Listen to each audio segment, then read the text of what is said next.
GM tout le monde et bienvenue sur Mint & Drink, le podcast qui vous compile l'actualité NFT de la semaine et tout ça, le temps d'une bière. Nous sommes Paul et Devac, deux passionnés blockchain et amateurs de bière. Et comme à chaque début d'épisode, parlons volume et tendance du marché, mais avant cela, notre rituel hebdomadaire, quelles sont les bières de la semaine ? Et bonjour tout le monde et bienvenue dans un nouvel épisode de Mint & Drink. Je suis aujourd'hui avec Devac. Comment tu vas ? Je vais super bien. J'ai pas beaucoup dormi. Je reviens. Ça va. Mais Okay. on va enregistrer l'épisode et puis on aura quelque chose des sujets à couvrir comme d'habitude.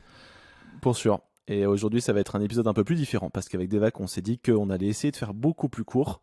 Je sais pas si on va y arriver. On peut peut-être se challenger sur faire 40 minutes, on va dire. Peut-être 40 un peu moins minutes. si on peut.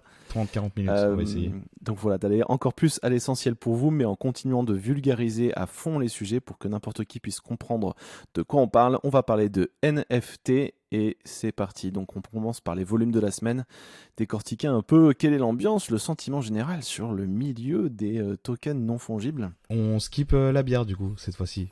Ça fait gagner 2 Aïe, minutes. ça va pas du tout. Tu vois, je suis à l'eau là aussi ce soir. Je sais pas Non ce mais que t'as, pareil, toi. je suis allé aussi. Alors on enregistre un Mais le temps- lundi soir là, donc c'est vrai qu'on n'a pas spécialement prévu. C'est vrai qu'on a toujours une bonne excuse avec Devac, mais on s'est Ouais. rendu compte récemment que l'émission ne s'appelle pas Mint et Beer. L'émission s'appelle Mint and Drink. Drink. Donc on peut boire ce qu'on veut. Et si on explique les NFT le temps de boire un thé, un verre d'eau, du maté ou une bière, eh ben c'est très bien pour tout le monde. Du coup, rien de spécial à dire ce soir sur le drink. Non, rien de spécial. Mais on va commencer par les volumes de la semaine. Yes. Ça Écoute. Non, mais en fait, on est sur un bottom toujours. Hein. C'est ce que je dis. On est sur un bottom, mais ça continue à bottomer, mec. Hein. Ça continue à bottomer. Le prix de l'Ether commence à chuter aussi. Ouais, il s'est cassé la gueule. post-merge, ouais. Ça, On va en parler. ça aide pas. Ouais, donc en fait, il s'est passé un truc super important sur la blockchain Ethereum, faut le savoir, qui est la blockchain principale sur laquelle on trade le plus de NFT. C'est qu'on est passé d'une techno qui s'appelle le Proof of Work au Proof of Stake. Et on va vous passer les détails, on n'est pas là pour expliquer en quoi ça consiste, vous allez trouver plein d'infos là-dessus sur internet, beaucoup mieux expliqué que nous deux. L'impact, ce que vous devez savoir là aujourd'hui en nous écoutant, c'est que l'impact, c'est que ça réduit de plus de 99% les émissions d'énergie, d'électricité, de la consommation d'électricité de la blockchain Ethereum. Concrètement, je crois qu'Ethereum, ça représentait 0,2% de la consommation électrique annuelle des États-Unis. C'est énorme. Avant le proof of stake, donc du coup là ça réduit ce 0,2% de 99%, donc en fait j'ai vu que l'équivalent aujourd'hui de la consommation d'Ethereum avec ce fameux merge qui a eu lieu représente à peu près la consommation électrique de 100 maisons américaines cumulées. Toute la blockchain Ethereum. Je peux continuer si tu veux sur justement des analogies. Ouais. Alors, le merge ou le changement du consensus, c'est un mouvement assez compliqué dans l'écosystème blockchain. Il y a des experts qui disent pour faciliter justement la compréhension, parce que c'est très technique ce qui se passe, c'est comme changer le moteur d'un avion en plein vol. C'est vraiment le challenge qu'ils ont eu à faire, les développeurs Ethereum, sur les 2 dernières années, 2 à 3 dernières années, j'ai plus tout en tête, mais voilà, c'est pour ça a pris autant de temps, le TH 2.0, on arrive au merge après, et voilà. Sachant que tu n'as pas de piste d'atterrissage disponible, hein. L'avion il peut pas, soit il se crash, soit il continue à voler normalement, il n'y a pas d'autre choix. Exactement, et donc du coup ils ont réussi à le faire, c'était jeudi matin, ça s'est passé le 15 septembre, c'est ça. Ouais. C'est passé le 15 septembre. Ouais, et en fait, ce qui s'est passé, c'est qu'il s'est rien passé. C'est-à-dire qu'on est passé au merge, tout le monde a dit ça y est, on est passé d'un protocole à l'autre, c'est parti. Et en fait, tout fonctionne parfaitement et ça a été un énorme succès puisque si on ne savait pas qu'il y avait eu le merge, en fait, le commun des mortels n'aurait jamais vu la moindre différence. Tous les NFT sont restés, on peut trader n'importe quand de l'Ether, tout ce qu'on veut. Enfin, c'est vraiment un énorme succès technique, quoi. Et il y a eu, c'est un des événements les plus importants. Hein. Enfin, après la création du Bitcoin, Ouais, c'était l'événement de l'année. Les gens disent que c'est énorme en fait comme événement. Et bref. Sur le long terme, c'est important. Nous qui travaillons dans la publicité, on sait à quel point les enjeux environnementaux, énergétiques deviennent de plus en plus importants pour tout le monde, en fait, pour toutes les entreprises. Donc demain, si on imagine la blockchain arriver dans le mainstream, entre guillemets, c'est-à-dire que même ma mère les utilise, ce sera forcément une blockchain comme Ethereum qui a prouvé par A plus B que, en termes de consommation et d'impact sur la planète, c'est peanuts, quoi. Ouais. Sans ce prérequis-là, je pense qu'il n'y a aucune chance. Genre le Bitcoin, pour moi, pourra jamais devenir mainstream juste à cause de ça. Aujourd'hui, déjà, c'est un sujet, mais dans 10 ans, je pense que ce sera une nécessité absolue. Et à mon avis, ce ne sera pas possible d'avoir du proof of work, tu vois, qui peut convaincre des entreprises de manière globale. C'est impossible. Surtout les régulateurs, en ce moment, ils utilisent vraiment cet argument comme excuse pour pouvoir réguler encore plus fortement. Donc là, pour le coup, en fait, non, on peut plus le dire. Il y a un truc assez drôle, je sais pas si tu l'as vu, mais il y a quelqu'un qui a minté, du coup, le dernier NFT du dernier bloc à 30 il y a aussi Ethers. le premier. Il y a aussi en ce moment sur OpenSea, tu as la première collection qui a été sortie après le merge qui est en train de pumper. C'est marrant parce que le nouveau protocole s'appelle Proof of Stake, donc POS, et du coup la collection s'appelle des posers. Et un poser en anglais, c'est quelqu'un qui se la pète un peu, tu vois, a poser. Donc ils ont joué un peu sur le terme, ils ont créé une collection pixelisée là-dessus, qui est dans les premiers sur la journée en ce moment. Ouais. Bah, ils se revendiquent être la première collection NFT mintée après le merge. Pour l'histoire, c'est toujours intéressant d'avoir ce genre de projet à surveiller, etc. Enfin, c'est un peu historique, quoi. On verra ça dans 10-20 ans et on... Ouais, c'est cool. Et c'est la confirmation que Ethereum est une blockchain vivante qui va s'adapter au fur et à mesure des années, au fur et à mesure des innovations et de la technologie. Et c'est ce qui va la rendre beaucoup plus résiliente que d'autres blockchains qui sont gravées dans le marbre une bonne fois pour toutes et qui pourront pas bouger. On a promis une émission courte. On a déjà fait une parenthèse de je sais pas combien de minutes, mais c'était important d'en parler. Donc sur les volumes, moi je note qu'en septembre on n'est pas bon, on est à 200 millions de dollars échangés sur OpenSea à date, on est le 19 septembre, alors que sur août c'était quasiment 500 millions si je me trompe pas, c'est ça, peut-être un peu plus de 500 millions même, 502. donc on va être sur un mois record en termes de baisse, encore une fois, donc effectivement on est toujours sur un NFT qui est en bear market, qui est un peu déserté, et je le vois sur Twitter, il y a de moins en moins de gens qui sont là pour faire des profits, de plus en plus de gens qui sont là parce que ça les passionne culturellement, artistiquement, techniquement. Mais je vois un peu de gens s'énerver un petit peu sur Twitter, des gens se friter un petit peu dans les Twitter Space, donc c'est pas bon non plus. Mais c'est vrai que le sentiment est pas bon côté revenu, quoi, on va dire. D'ailleurs, le 15, donc le jour du merge, on a eu le jour le plus faible en bière, 9 millions, je crois. Ouais, les gens ont eu peur, ils se sont dit ok, je touche à rien. De toute façon, la notice depuis 2 mois, c'était toucher à rien, donc voilà. Sur les collections qui s'échangent le plus sur les 7 derniers jours, on a toujours les habituels Bored Ape, Other Deeds, Mutant Ape, CryptoPunk, dont on ne va pas reparler puisque ce sont les collections de très loin les plus connues. Poser est passé 11e du coup. Poser est passé 11e sur les 7 derniers jours, c'est énorme parce qu'ils sont arrivés en cours de semaine dernière. Bon, c'est un phénomène momentané et voilà, et toutes les semaines de toute façon dans les NFT on voit des phénomènes momentanés. L'autre gros phénomène en revanche c'est les Renga. Donc en numéro 1 sur la semaine, le plus échangé sur OpenSea, c'est le Renga. Et en 8e position, on a aussi une autre collection de Renga qui s'appelle le Renga Black Box. Donc le Black Box c'est le NFT pas révélé. Donc en gros vous achetez un Black Box, il y en a 10 000, c'est toutes les mêmes, mais derrière, vous allez pouvoir actionner l'ouverture de cette boîte et voir quel personnage se cache réellement derrière la boîte que vous avez achetée. C'est un peu comme une boîte surprise. Okay. Et donc ça, c'est la 8e collection. Et donc la première, c'est le Renga qui a été révélé. Donc c'est les gens qui ont ouvert leur boîte et derrière, il y a un personnage. Ça a beaucoup marché. Pourquoi cette collection ? C'est pas quelque chose qui date d'hier. Donc il y a eu une première collection qui a été sortie, je crois, au printemps, si je ne me trompe pas, ou peut-être en hiver, en tout cas en début d'année. Et qui s'appelait le Spirit of Season, si je me trompe pas. Je crois que j'avais essayé de minter cette collection, j'avais pas été whitelisté, mais j'avais participé. Ouais, ça me dit quelque chose. The Art of Season, voilà, c'est ça. The Art of Season. Je sais pas très bien en quoi elle est liée vraiment à la collection Renga, en tout cas c'est le même design et la même boîte derrière. Ce qui est à noter là-dessus, c'est qu'il y a pas mal de mystères. On ne sait pas très bien quel projet, en quoi ça consiste, mais simplement, les visuels sont très beaux, vraiment. C'est, je pense, À titre personnel, c'est l'un des PFP les plus jolis que j'ai jamais vus. Ah ouais, ok.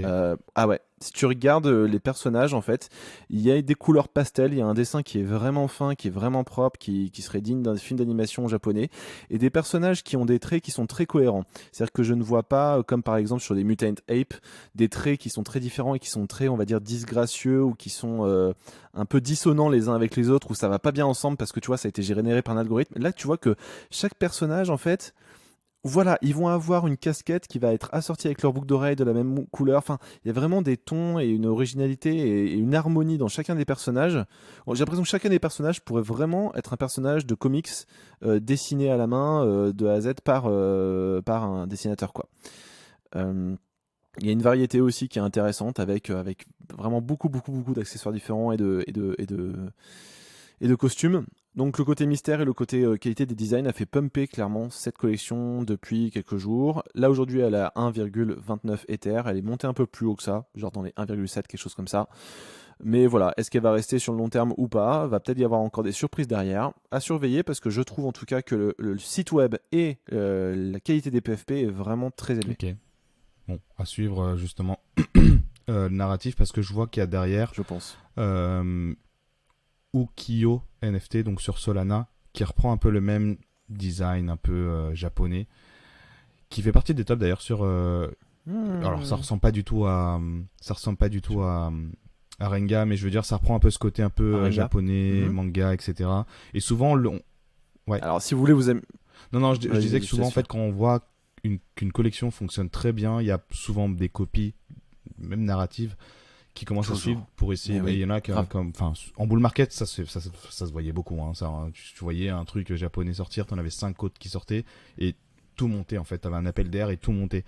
Là, celui-là, j'ai l'impression que ça reprend un peu le même concept, même si visuellement c'est deux, enfin ça ressemble pas du tout. Mais je veux dire, ça prend ce côté un peu japonais, un peu ce style-là. Ouais, je vois. Et vous, si vous connaissez pas trop, allez voir les deux collections, c'est un bon exemple parce que en termes d'idées, le côté un peu japonisant, les couleurs un peu pastel, ça se ressemble pas mal, les Renga et les Ukiyo, donc Ukiyo. Mais si vous regardez vraiment dans le détail, vous allez voir que les Rengas sont vraiment beaucoup plus harmonieux, beaucoup mieux travaillés, alors que dans les Ukiyo, vous allez tout de suite trouver des accessoires qui sont sur le même personnage, mais qui vont pas bien ensemble, des choses qui sont un peu disgracieuses, et ça se voit que c'est un algorithme qui les a créés et pas vraiment un dessinateur, quoi. Ok, d'accord. On continue dans le top, on a toujours les ENS qui sont là, qui sont en fait en gros comme des adresses mail que vous pouvez acheter en fait. Nike.eth, ce serait un équivalent de @nike.com. Donc vous achetez des adresses Ethereum à laquelle vous pouvez envoyer des Ethereum ou des NFT. Et les gens spéculent beaucoup sur ces adresses-là parce que certaines pourraient avoir de la valeur plus tard. Et je vois côté Whale, on a Artblocks toujours, on a ENS comme tu disais. Ah ouais, putain. Other Deeds. Ouais, donc petite parenthèse, les Whales c'est les plus gros portefeuilles, c'est les baleines, donc celles qui sont capables de ramasser plein d'NFT d'un coup. Donc on aime bien avec Devac regarder les gros portefeuilles ce qu'ils font. Et Artblocks c'est toujours dans le top. Ouais, Artblocks toujours dans le top des collections achetées, mais en volume, total volume, on est sur du Renga en premier. Ok, d'accord. Artblocks, donc c'est la... non, en Wales, on est sur Renga quand même premier. Non, pardon. Renga en troisième. Et par contre, les Bored Ape, ils sont toujours premiers. Ouais, ça c'est quasiment indécrottable. Artblocks, c'est un peu comme une galerie d'art. C'est un peu...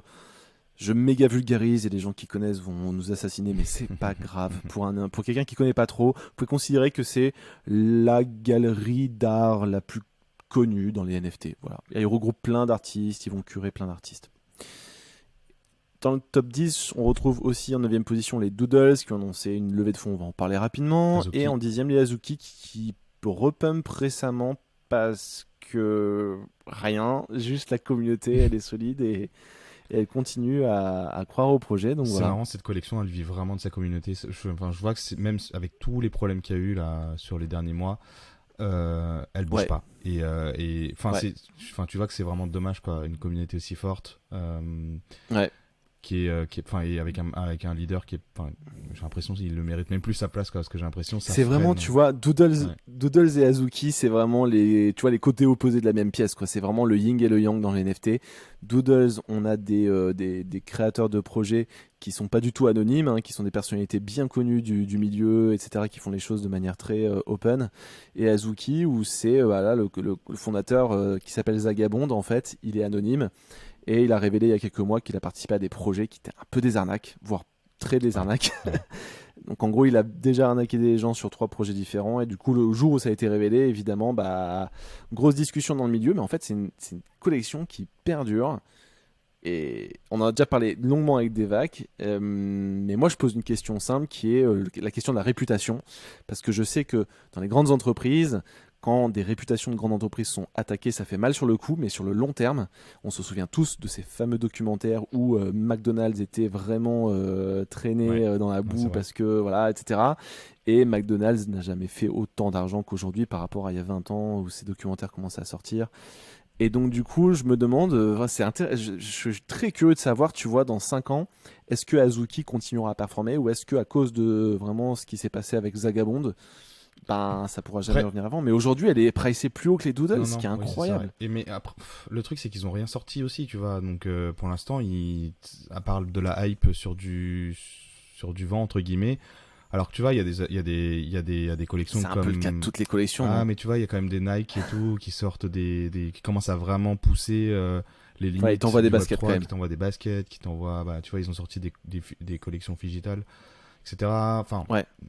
Oui, après le reste, je veux dire là, tu hold un Azuki, t'as pas d'utilité concrètement, tu vois. Alors que tu vois, Bored Ape, tu as peut-être l'IP. Azuki, je suis même pas sûr, tu vois. Donc, on verra. Hein, non, mais... je crois pas qu'il y a eu des nouvelles par rapport à l'IP. En revanche, ouais, les Bored Ape, tu as l'IP de ton Bored Ape, effectivement.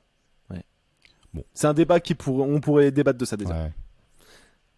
Mais en tout cas, c'est. On peut passer. D'ailleurs, Doodles, tu peux le rappeler si tu veux, hein, qui a derrière, qui est à la tête, la personne connue, parce tu l'avais dit, hein, il y a 2-3 épisodes, mais c'est toujours intéressant de le rappeler.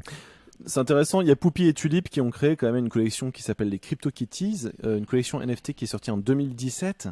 Donc en fait, on peut les considérer comme l'une des toutes premières collections un peu mignonnes, on va dire, parce que c'est des petits chats qui se reproduisaient.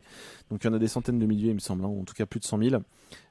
Et donc c'était sorti déjà en 2017, où c'était l'un des premiers prototypes de ce qu'on peut aujourd'hui considérer comme des PFP, quasiment.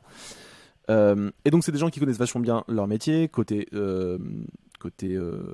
technique, côté financier, côté social aussi, parce qu'il y a un côté communautaire très important. Et ils se sont associés avec Evan Kirst, qui est un dessinateur et qui a bossé beaucoup pour Google, pour Snapchat, qui a créé beaucoup de filtres et d'autocollants. Parfois dans les applications de messagerie, vous pouvez envoyer des autocollants avec des petits personnages qui font des émotions particulières. Et lui, il en a dessiné beaucoup, et donc il s'est associé avec ces deux gars-là qui ont créé les petits CryptoKitties pour faire une collection NFT. Et ça a tout de suite beaucoup plu, parce que les créateurs de ce truc-là savent de quoi ils parlent, à la fois côté technique et côté créatif. C'est l'une des premières collections PFP qui a été sortie avec des founders qui n'étaient pas anonymes. L'anonymat, c'est très répandu dans le milieu et c'était pas le cas des Doodles.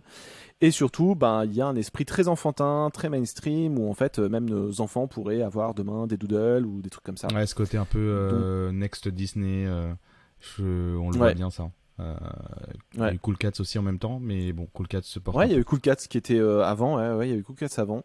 Doodle, elle est un peu plus loin sur le détail des traits, etc. Peut-être, et dans tout simplement la popularité du truc. Et Pharrell Williams. Et donc ils ont et Pharrell Williams. Et donc ils ont annoncé. Ça c'était il y a un petit moment, mais du coup les Doodles, il y a pas mal de projets en cours. Ils vont sortir des Doodles 2 qui seront des NFT qu'on comptera par millions. Vous pourrez les customiser avec les chapeaux que vous achetez, etc. Mais pas des chapeaux qui vont valoir 1000 balles, mais des chapeaux qui vont valoir peut-être 10 balles, 20 balles. Peut-être un partenariat avec une grande marque, qui sait. Moi, je rêverais d'un partenariat avec Instagram pour les Doodles, ce serait complètement fou. En parallèle, ils ont aussi annoncé la création d'un album avec Pharrell Williams. Pharrell Williams, c'est pas quelqu'un qui travaille avec n'importe qui, donc évidemment tout le monde est très bullish là-dessus, parce que c'est top, c'est un premier projet hyper vraiment d'envergure très mainstream encore une fois que les Doodle développent. Et puis ils ont annoncé la semaine. Il est quand même interne à la team là maintenant. Il est Chief Brand Officer de. Il est Chief Brand Officer, ouais. De Doodle. Donc, de toute façon, on le voit aux États-Unis. Les projets NFT là, ils sont en recherche de connexion. Ouais. Voilà, c'est ça l'argent, oui. Donc Doodle a annoncé la semaine dernière qu'ils avaient levé des fonds, 50 millions de dollars pour une valuation de la boîte à 700 millions de dollars. C'est ouf. En même pas un an. Ce qui est, c'est sorti. Ce qui est complètement dingue, très spéculatif. Ceux qui mettent des billes dedans, je crois, prennent un pari fou sur le fait que les NFT vont marcher quoi qu'il arrive et que parmi les NFT, les Doodles seront forcément une collection iconique parce que cofondateurs qui sont dans le milieu depuis 5 ans, c'est-à-dire depuis la préhistoire, parce que artiste qui a créé des autocollants pour Snapchat, etc., donc il connaît tout le monde, parce qu'il y a Pharrell Williams qui est dans le projet, etc., aussi, et qui connaît tout le monde. Et donc on voit que là, on est dans la guerre des connexions, ok, je trouve. Il y a Bored Ape qui est maqué avec Eminem, avec Snoop Dogg, qui est maqué avec des gens hyper influents dans le milieu de la Silicon Valley, et que à titre personnel, je découvre parce que je ne connaissais pas du tout ce milieu avant, mais des gars comme Guy Osseri, j'ai découvert leur CV, c'est incroyable, il connaît absolument tout le monde. C'est-à-dire qu'il a rencontré les mecs des Bored Ape, il leur a dit qu'est-ce que t'aimes bien comme musique. Le gars de Bored Ape lui a dit un pauvre groupe de punk mais des années 90 vite fait, voilà. Il a dit moi je suis fan de ce groupe là mais il est pas très connu. Guy Ossiri a sorti son téléphone, il a cherché dans son répertoire, il lui a montré une photo de lui avec le chanteur du groupe. C'est-à-dire que les mecs connaissent absolument tout le monde. Et donc du coup t'es obligé de te maquer avec ces gens là d'une manière ou d'une autre, de leur offrir des shares, etc., pour avoir les connexions nécessaires pour créer ton film d'animation en collaboration avec Netflix, pour créer ton album en collaboration avec Pharrell Williams. Et si tu n'as pas ces connexions, t'as aucune porte qui peut s'ouvrir, tu vois. De toute façon, c'est comme ça qu'on est mainstream. Hein. Enfin, il faut de l'exposition, il faut donner de la crédibilité. Exactement. Parce que les NFT, c'est pas encore très c'est une publicité quand même qui est très négative aujourd'hui dans le mainstream. Ouais. Et même à l'intérieur, en fait, on voit qu'à l'inverse, les gens qui sont dans le milieu des NFT depuis longtemps et qui connaissent très très très très bien comment ça se passe sont assez réfractaires au mainstream et se disent attends, moi j'ai mon truc, je suis tranquille, j'ai pas envie que n'importe qui puisse. Tout le monde se cherche en vrai. Il y a pas de tout le monde se cherche. Il y a pas de blueprint, hein. On teste. C'est une géante expérimentation et c'est un joyeux bordel. Mais tu vois, moi je l'analyse comme ça. Ils prennent de l'argent pour sécuriser leur business, comme ça si le bear market dure 3 ans au moins ils sont un peu plus sereins, un peu plus tranquilles. Mais je pense que c'est aussi et surtout une affaire de connexion avec des gens influents dans le domaine de l'entertainment américain. Donc Doodles a levé 54 millions, coté à 700, presque 1 milliard là. J'ai vu qu'ils avaient ouvert aussi une vingtaine de posts sur leur site web, donc si vous êtes intéressé pour travailler dans le Web 3. On sait jamais. Mais ils veulent recruter que des rockstars, hein, clairement. Ils veulent créer la meilleure team possible. Et ils n'ont pas annoncé de nouvelles collections. J'ai vu que Duplicator, etc. Tout est monté d'un coup parce que forcément quand tu lèves, t'as de la hype. Ça a monté un peu, ça a descendu, ça remonte un peu là. C'est plutôt stable, on va dire. Hein, ça n'a pas non plus explosé. Et les Doodles 2, pour les citer, ils ont dit que ça arriverait plus tôt que ce que vous n'imaginez. Donc normalement, ça attend la fin de l'année. On verra. C'est marrant une news comme ça pendant le bull market. Tu prends plus 50%, plus 100% d'un coup sur le floor. Ouais, potentiellement, ouais. Mais... Alors, tu vois, c'est marrant à regarder ça parce que parfois, ça monte. C'est un moment parce que les gens attendent une nouvelle et dès que la nouvelle arrive, les gens sont forcément déçus parce qu'ils s'attendaient à un truc complètement révolutionnaire et au final, pas du tout. Et du coup, en général, après une annonce, ça vend, quoi. Ce que je voulais dire d'autre, et je vais finir là-dessus sur les Doodles, c'est que. Je sais plus. Non, ce qui est drôle, c'est que Doodles, là, depuis 1 mois, 2 mois, ils ont pas lancé un seul tweet. Et ça, c'était bizarre parce que. Ah oui, c'est ça dont je voulais parler. Donc, du coup, c'était fait exprès, c'est ça, hein, si j'ai bien compris. Parce que, tout le monde s'est foutu de leur gueule, hein, dans l'écosystème, ils ont reconnu que c'était too much. Ouais, ils ont pas, donc leur compte n'a pas tweeté pendant 1 mois et demi. Donc, dans le domaine des NFT, c'est un scandale absolu parce que c'est une éternité. Comment dire, ce que je dis depuis un petit moment dans le podcast, c'est que pour moi, Doodles, il se la joue Daft Punk. Ouais. Voilà. Il communique pas. Il se la joue. Il se la joue en mode voilà, on n'a pas besoin d'agiter les bras tous les jours sur Twitter et de retweeter des trucs de la communauté pour que le truc vive de tout seul et pour que les gens voient qu'on fait des trucs stylés. Donc ils ont insisté, en fait, ils ont fait un Twitter Space où ils ont été interviewés par des gens de la communauté pendant 1 heure. Ce qui a du coup rassuré parce que passer 1 heure avec la communauté, c'était cool, tu vois. Ils ont bien expliqué que ok, 1 mois et demi c'était trop long et ils le refont plus jamais. En revanche, jamais de la vie ils vont tweeter n'importe quoi, n'importe quand, et ils veulent continuer à faire en sorte que quand le compte Doodle tweet un truc, c'est que vraiment il y a un truc intéressant à raconter. C'est marrant, c'est vraiment tout le contraire de ce que Degods et Franck ils font quoi. Oui, mais tu vois, c'est 2 stratégies différentes, c'est super bien. intéressant. Franchement, Donc c'est il y a des collections effectivement NFT où les mecs ils tweetent H24. Il y en a qui tweetent H24 et leur prix et leur intérêt, leur communauté s'écroule complètement quand même, ça change rien en fait. Ouais. Et il y en a qui tweetent plus du tout et après c'est aussi la catastrophe. Et en fait, il n'y a pas vraiment de règles. C'est ça qui est intéressant aussi. Tu testes et tu vois. En tout cas, pour Degods, tu vas tweeter tout le temps, retweeter les commentaires de la communauté pour valoriser sa communauté, etc. Ça fonctionne hyper bien. Il est hyper transparent aussi, donc Franck. Donc il a toujours, il a gardé cette image-là du mec hyper transparent, tu montes les backstage, etc. Et on en parlera justement de l'article qu'il a. On enchaîne. On enchaîne sur Degods carrément. Ce sera plus simple. Donc Degods, petit rappel, collection NFT Solana, donc sur notre blockchain qui est Ethereum.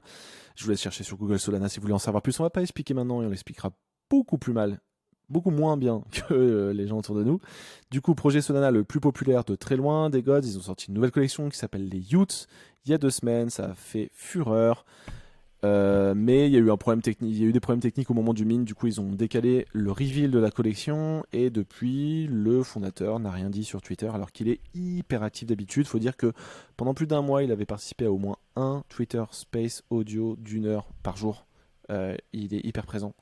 Et là, ça y est, il est revenu. Ouais. Donc, je sais pas si t'as suivi un petit peu. Pas trop. Par l'article qu'il a posté, j'ai rien vu. Qu'est-ce qui s'est passé ?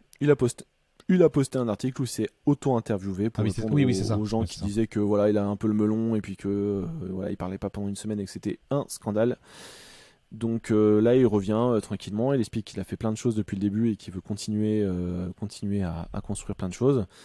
Et donc Franck, c'est intéressant à suivre parce que c'est le patron des Degods et en fait, il est intéressant parce que il est vraiment aussi l'opposé en termes de communication des Doodles, c'est-à-dire que lui, il parle vraiment tout le temps, et il a une mentalité très try and learn.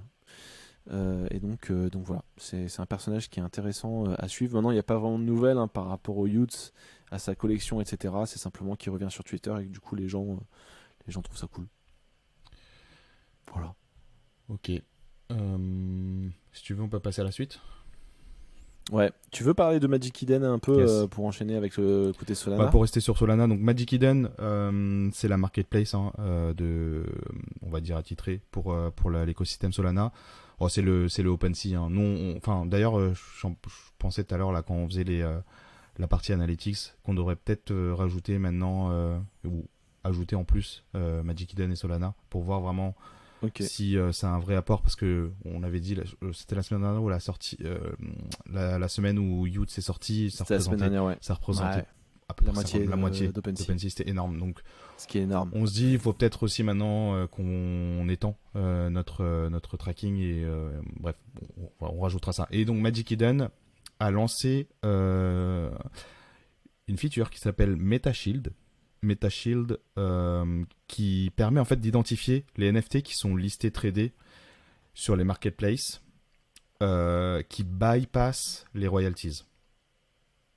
Et qu'est-ce que tu fais ? En fait, ça permet juste d'envoyer une information au créateur disant ok, le NFT que je sais pas, hashtag 3552 listé sur Magic Eden, listé sur XYD2, je sais plus comment s'appelle cette marketplace là. Ouais, moi non plus, je sais plus comment elle s'appelle. Le nom il est trop compliqué. Changez de nom si vous nous écoutez, les monsieur ou les madames qui ont construit la plateforme. Changez de nom. Bref, là, c'est une marketplace qui permet de faire entre guillemets de l'OTC, de faire de l'échange main à main, gré à gré, sans. Vas-y, on explique un petit peu si tu veux ça rapidement. Tu veux dire la partie le côté sans fees, ouais. En fait, il y a faut savoir depuis que explique le sans fees à ma mère. Attends, déjà je vais faire un peu le contexte. Donc les NFT ils ont quand même été pas mal popularisés parce qu'en fait il y avait ce système de royalties qui permettait de rétribuer en tout cas une partie de la valeur échangée au créateur initial. Donc voilà, le créateur pouvait fixer 2%, 10%. Et à chaque échange, il pouvait récupérer. Donc ça permettait de valoriser le créateur initial de l'œuvre. Et ça a été vraiment popularisé, donc ça a récompensé un peu les créateurs, chose qu'on trouve pas dans l'art traditionnel. Donc je sais pas, une œuvre comme la Joconde qui a pu être revendue plusieurs fois. En fait, le créateur, il touchait rien. Bref, là, grâce au NFT, tout est on-chain. En fait, les données sont on-chain, donc ça permet vraiment d'aller rétribuer rapidement le créateur. Ici, à chaque fois qu'il y a un échange. Ouais. Ici, on avance dans l'écosystème NFT, on avance dans l'innovation. Il y a des marketplaces, on va dire des méta marketplaces, disons, qui se sont lancés pour bypasser en fait les royalties. Donc en fait, ça mettait des personnes, donc un acheteur et un vendeur en commun sur une plateforme. La plateforme coupe les royalties, elle prend juste les fees de la plateforme, parce qu'il y a la façon de se rémunérer. De la façon dont les plateformes se rémunèrent, il y a des petits fees en fait, souvent c'est à peu près 2% sur la majorité des plateformes, 2,5. Et en fait ces plateformes mettaient en relation un acheteur-revendeur et faisaient sauter les royalties. Et ces plateformes commencent à prendre vraiment beaucoup de place dans les shares des NFT échangés. D'accord. Il y en a 2 qui sont très connus, dont X2, Y2, c'est ça je crois, ou bref, je le disais tout à l'heure. Et l'autre c'est SudoSwap. SudoSwap, exactement. Et donc du coup ça a énervé quand même pas mal de monde. En fait ça a pas vraiment énervé, je dirais que ça a permis de créer un débat autour de ça. Et en vrai, c'est vrai qu'il y en a qui étaient vraiment pour, il y en a qui étaient contre. Les créateurs, forcément, étaient contre. Et je trouvais, dans les fils Twitter, je trouvais que les 2 points de vue pouvaient se défendre. Bref, Magic Eden, en tout cas, eux, sont plutôt côté créateurs. Ils ont sorti cette feature qui s'appelle MetaShield, qui est en partenariat avec une autre boîte. J'ai plus le nom en tête, mais bref, ils ont adopté le produit d'une autre boîte. Et en fait, ça... MetaShield, en fait, ça envoie une information au créateur quand le NFT il est listé tradé sur des marketplaces où les royalties sont coupées. Et en fait, ça flag directement le NFT. Et en fait, le créateur peut rendre l'image floutée. En fait, il peut vraiment agir sur le NFT, en fait, l'image, le visuel du NFT. Pourquoi en fait il y a certaines informations donc, qui en sont fait, sur il va être flagué. C'est ça. En fait, il va être flagué. C'est parce que beaucoup plus sur Solana, certaines données sont pas on-chain. C'est-à-dire que en fait, elles peuvent être modifiables derrière le code en fait, notamment les images. Ouais. Et sur Solana, ça se fait beaucoup. Et même Franck le disait, il le disait, des fois il changeait certaines images, il corrigeait justement certaines photos, il les améliorait, etc. Certains NFT. Bref, là, ça permet justement aux créateurs d'agir complètement sur des NFT qui ont été revendus sur des marketplaces sans royalties. Ça a créé un débat. Génial. Et j'ai vu que je comprends parce qu'en même temps, le créateur, lui, s'il vend une collection à la base pas très chère et que du coup, il compte uniquement sur le fait que sa collection devenant avec le temps plus populaire, il va gagner plus d'argent à mesure qu'elle se popularise et qu'elle se revend cher. Je peux comprendre que pour le créateur, il n'y a plus d'intérêt à faire des collections NFT au bout d'un moment si jamais il peut se faire de l'argent qu'à la vente initiale. Mais la vente initiale, en général, la collection n'est pas forcément hyper connue. Et donc, du coup, c'est pas là où tu peux faire le plus de gains potentiels. Pour attirer des créateurs de qualité et des créatrices de qualité, il faut qu'il y ait une carotte derrière. Et c'est bien normal. Donc, pour moi, il faut continuer à rémunérer les créateurs. Maintenant, est-ce qu'il ne peut pas y avoir d'autres solutions ou par exemple, si on revend à perte, à ce moment-là, il n'y a peut-être pas de royalties qui s'appliquent parce que c'est vrai que je comprends que quand son NFT il a été divisé par 2 en termes de prix, quand on le revend, on doit encore reverser 10% au créateur. C'est relou, tu vois. Enfin, ça, je peux comprendre. Donc, est-ce qu'il ne peut pas y avoir des mécaniques où il n'y a que les profits qui sont taxés ? Est-ce qu'il ne peut pas y avoir des mécaniques où en fait, je sais que Franck, lui, il a installé un truc pas mal où on peut acheter et vendre si on veut sans royalties, simplement son NFT est dégradé. Mais si jamais on veut se racheter une âme 6 mois plus tard et finalement on a le droit, on peut aller sur le site et payer les royalties et du coup son NFT ensuite sera réactivé. Je veux dire, c'est pas désactivé ad vitam aeternam, ça c'est plutôt cool. Donc l'écosystème est en train de se chercher là-dessus, mais je suis sûr qu'on trouvera un consensus et une innovation où tout le monde va se dire c'est ça, et après on discute plus de ce sujet et on avance. On commence toujours avec les extrêmes. Là pour l'instant on essaie de voir ce qui fonctionne le mieux, ce que la communauté elle plaît, ce que la communauté elle préfère. On n'est pas vraiment, enfin, on n'a pas le sweet spot. Là, il y a pas mal de marketplace qui commencent à prendre beaucoup de. En plus, on est en bear market, donc forcément, tu vois, comme tu disais, les royalties. En plus. Enfin, la majorité des NFT se vendent à perte. Enfin, repayer peut-être 10% aux créateurs, enfin voilà, c'est embêtant. Bref, on verra dans. Si tout était en train de pumper à mort, on se poserait moins Exactement, cette question, ouais. mais en tout cas, c'est intéressant comme techno. Du coup, j'enchaîne directement, sauf si ton autre news est lié à Magic Eden, mais je pense pas. Non, pas cette spécialement. tâche. Pas spécialement. Ouais, rapidement, je vais évoquer quand même le MoMA parce que le MoMA est sur le point de revendre des œuvres d'art pour une somme de à peu près 70 millions. Donc le MoMA, le musée d'art moderne de New York, hein, qui est hyper connu Ouais, évidemment. ouais. Et donc voilà, ils ont envie d'avoir un peu plus d'argent dédié à l'achat d'œuvres d'art digitales, donc qui comprend également les NFT, pas forcément non plus que des NFT, mais ils en parlent dans leur communiqué.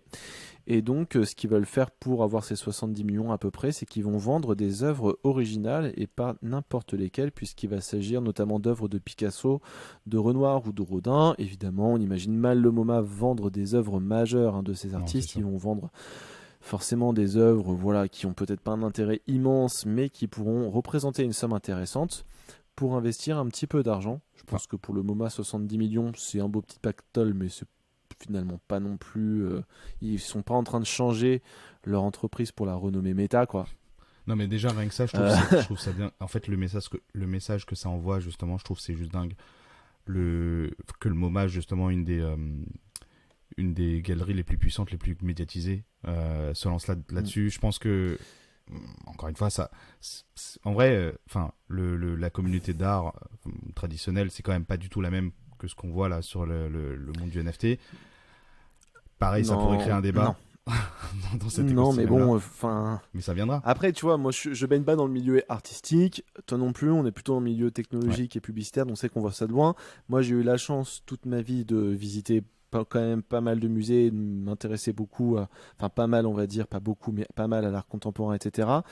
Et ce que je sais, moi, de mon expérience, c'est que l'art contemporain, l'art même en général, est affaire d'évolution et affaire de, comment dire, de choc, en fait, de moments dans l'art qui ont marqué les esprits, qui ont dérangé, qui ont perturbé, qui ont suscité des questions, et c'est ça qui marque l'histoire de l'art et qui fait les grands artistes.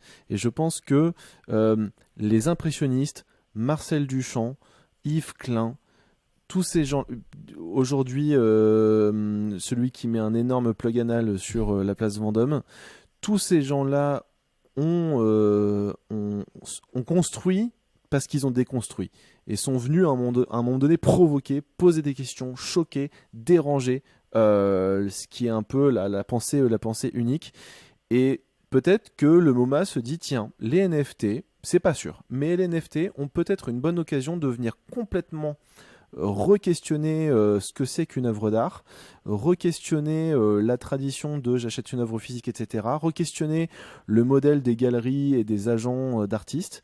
Et donc du coup, peut-être qu'on devrait se positionner sur ce marché émergent parce que ça peut marquer l'histoire de l'art.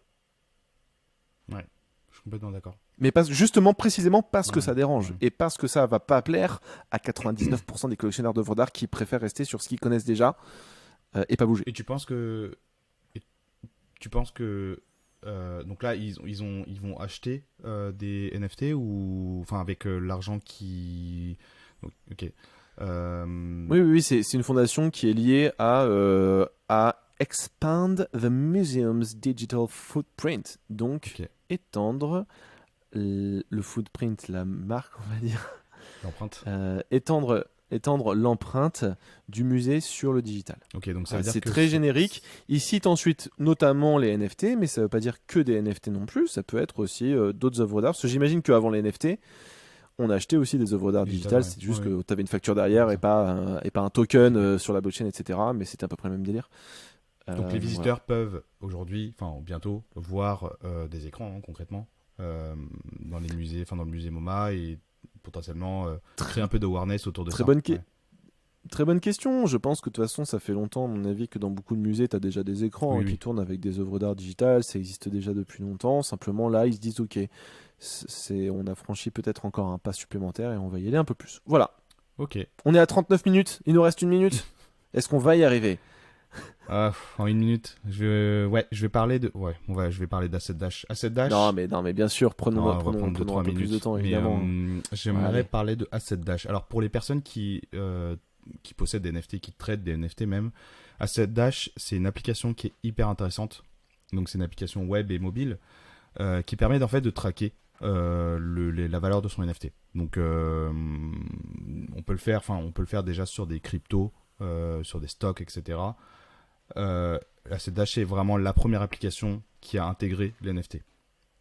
Et l'UX, elle est vraiment bien faite. Enfin, vraiment, c'est assez agréable de visualiser justement les charts et les graphes qu'il y a disponibles sur la plateforme, sur l'application.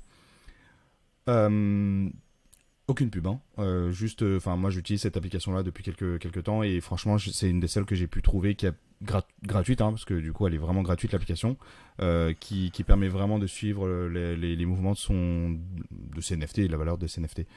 En plus, c'est assez simple d'utiliser. T'as juste à copier une paste. Tu copies-colles ton adresse Ethereum et te dit. Ouais, exactement. Et il te mappe tout d'un coup. Ils ont sorti un nouveau truc qui s'appelle Dash Deals.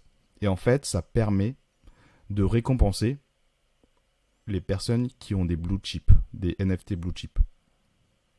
Dans les blue chips, ils ont intégré des Gods, Pudgy Penguins, c'est marrant. CryptoPunk, les Bored Ape, les Moonbird, les Artblocks, etc. Donc vraiment les collections top. D'ailleurs, c'est drôle que des Gods soient là parce que du coup, je me suis dit, en fait, aujourd'hui, c'est considéré comme Blue Chips côté Solana. Il y a le Solana Monkey Business aussi. C'était la première collection Solana quand il y a eu le bull market et elle est toujours restée assez haute. Et en fait, ces récompenses, elles sont assez simples. Ça peut être des gift cards, moins 10% chez Amazon, moins 10% chez Uber Eats, Disney+. Voilà, ce genre de. Donc, tu connectes ton wallet. Il va voir que tu as par exemple un CryptoPunks. Boum, tu peux aller récupérer un moins 10% sur Apple. Voilà, par exemple. Tu peux aller récupérer Disney+, ou voilà. C'est moins 100%. Ils sont pas mis ni les Azuki ni les Clonex dans les non, blue chips. Non, je crois qu'il y en a. Attends, il y en a combien? Une cinquantaine peut-être de NFT? Je suis un petit peu moins. Ah, ou alors j'ai pas trop vu. Non, j'ai vu du Get Deals, If You're in a Connection, j'ai 1, 2, 3, 4, 5, 6, ça vient. J'en ai peut-être un peu moins. 12 plus 5, ça fait 17. J'en ai 17 en tout. Mais c'est marrant parce qu'il y a pas mal de trucs Solana. Genre, ils intègrent l'écosystème Solana. En fait, c'est une communauté qui est différente aussi. Donc, il y a des collections NFT sur Solana qui sont là depuis au moins 7-8 mois, dont des Gods d'ailleurs, hein, parce que ça a été créé il y a longtemps. Et donc, du coup, voilà. Ok. En fait, voilà, c'est encore une des utilités. En possédant des NFT, tu peux avoir des discounts sur ce qu'on achète tous les jours, nous, hein, nos abonnements. Il y a même des Amazon gift cards, etc. Donc, et je crois qu'ils offrent. Non, c'est pas, je crois. Je me souviens, il y avait marqué aussi qu'ils avaient offert aussi des Ledger Nano X pour les premiers qui avaient connecté leur wallet pour claim les rewards. Mais ça arriverait de plus en plus pour attirer des utilisateurs. Il y a pas mal même des magasins physiques pourraient un jour dire tiens, t'as 5% de discount si tu possèdes telle collection, ça arrivera un jour. Donc ouais, c'est cool ça.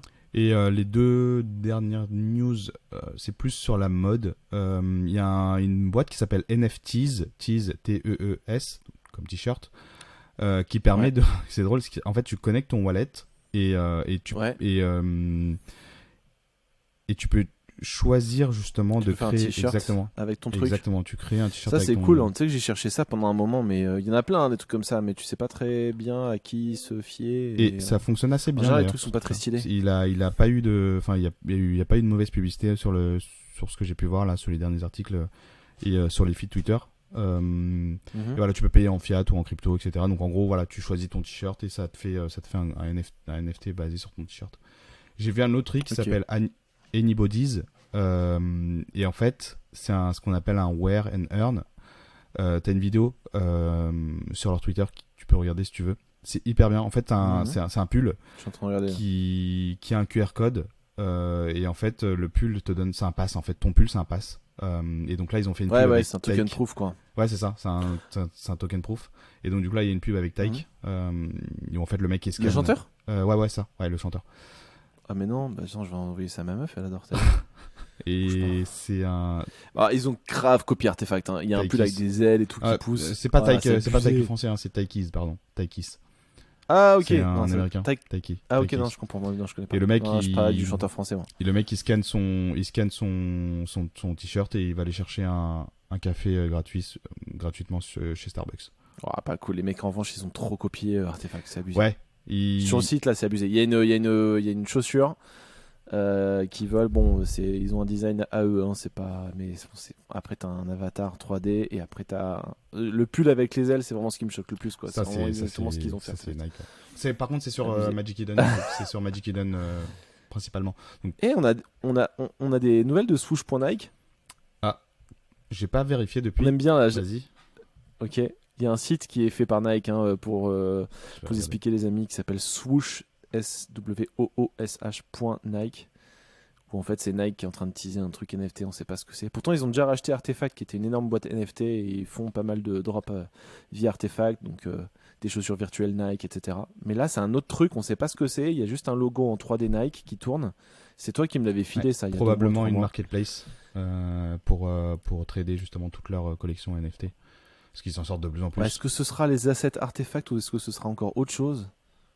Moi je suis J'ai Adidas, hâte de voir. lister son NFT sur Nike, enfin Swoosh.nike, ce serait un peu bizarre, mais pourquoi pas, hein, enfin.